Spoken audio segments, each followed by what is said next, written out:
L'inflation n'est pas un phénomène facile à appréhender.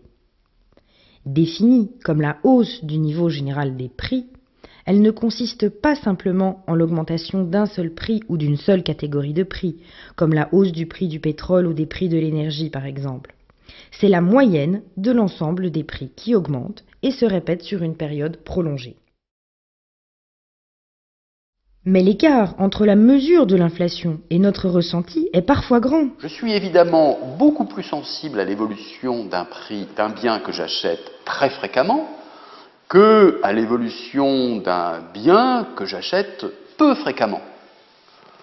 Pourquoi ? Parce que ma mémoire est limitée et elle a tendance à ne se souvenir que des choses fraîches. Or, dans le cas de l'inflation, cet écart pose un vrai problème, car imaginer de l'inflation qui n'existe pas peut finir par en créer réellement. Que se passe-t-il en effet si les ménages anticipent une hausse des prix ? Que vont-ils faire ?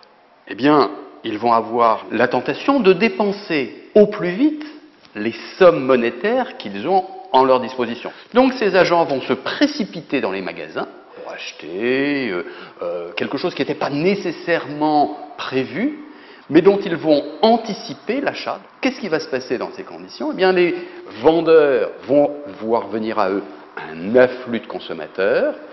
Que vont-ils faire ? Devant cet afflux de demandes, ils vont augmenter leurs prix.